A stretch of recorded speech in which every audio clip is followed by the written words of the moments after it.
Assalamualaikum warahmatullahi wabarakatuh. I'm Nur Lathifah Puspa. My name is Nur Lathifah Puspa, and in here I want to retelling about the news that I've heard, that I've listened.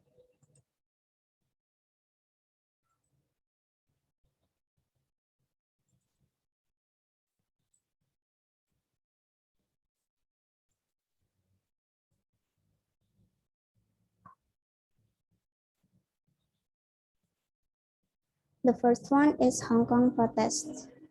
It is a sight that's got people talking. Up to 2 million people, nearly a third of the entire population of Hong Kong, marching in what started off as a protest about a new law but has become something much bigger. To understand why it's happening, we need to take a look at Hong Kong's history. Hong Kong for thousands of years was a part of China, but after a war between China and Britain in the 1814s, it became a British colony and soon of busy trading ports in the 1950s. Its economy took off during what time many people moved from China and hoping to make a better safe life for themselves. But China wanted Hong Kong back,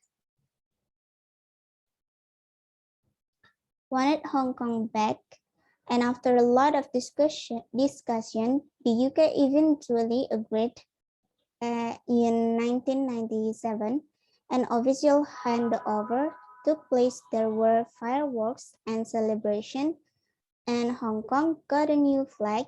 We shall not forget you, and we still watch with the closest interest as you embark on this new era of your remarkable history. But there were conditions.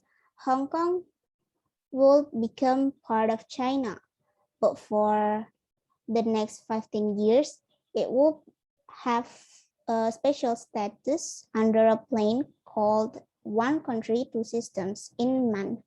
Hong Kong kept its own government, its own currency, and its own laws. Recently, Hong Kong government tried to change one of those laws about something called extradition.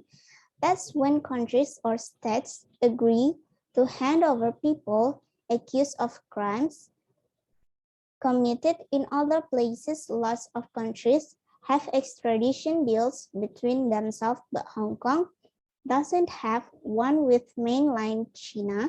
Hong Kong's leader wanted to change that so people couldn't commit serious crimes and then hide out in the city, but it made a lot of people really angry, and there were big protests. Some are worried about it will lead to China having more power of Hong Kong. The laws are quite different here, and people have some freedoms that those in mainland China don't. For example, it's one of the few places in Chinese territory where people can still commemorate the events of the Tiananmen Square massacre in China. It's barely remembered, and people aren't really allowed to talk about it. And unlike in Hong Kong, China's interest is censored. There are lots of websites blocked by the government, like Wikipedia, and the ABC Hong Kong's government changed its mind about the new law after seeing the protests. I feel this seeing the protests.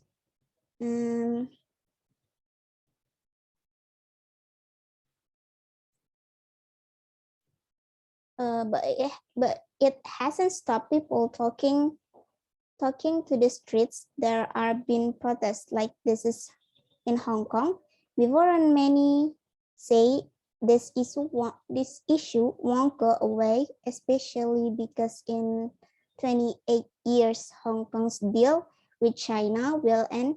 and many locals are worried about what will happen next.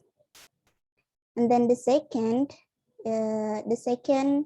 news is the recycling problem.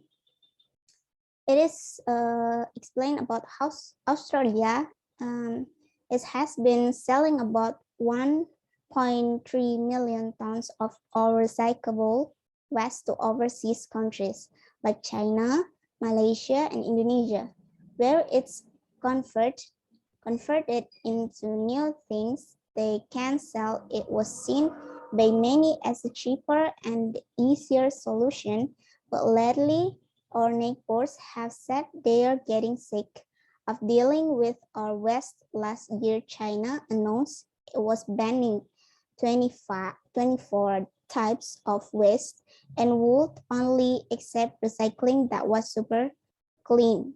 And because a lot of our recycling plants aren't equipped to clean things properly, a lot of our recycling is making the cut so that recycling had to go somewhere else. And then Indonesia and Malaysia have been thinking a lot, but they've been struggling to deal with it. Earlier this year, Malaysia said they were getting sick of receiving things like plastic bottles full of maggots, um, and non-recyclable things like CDs and giant cables, which they had to send to landfill over those waste where there's plastic waste or whatever waste, we will send it back and we will fight back. Even though we are a small country, we cannot be bullied by developed countries.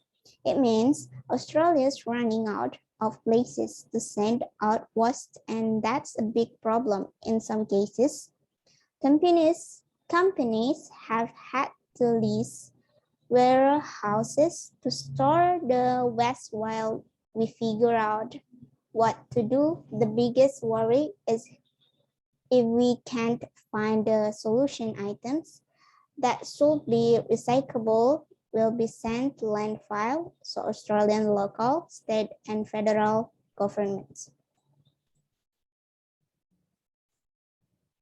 Um, that's about what can I explain about the news. And thank you for watching. Assalamualaikum warahmatullahi wabarakatuh.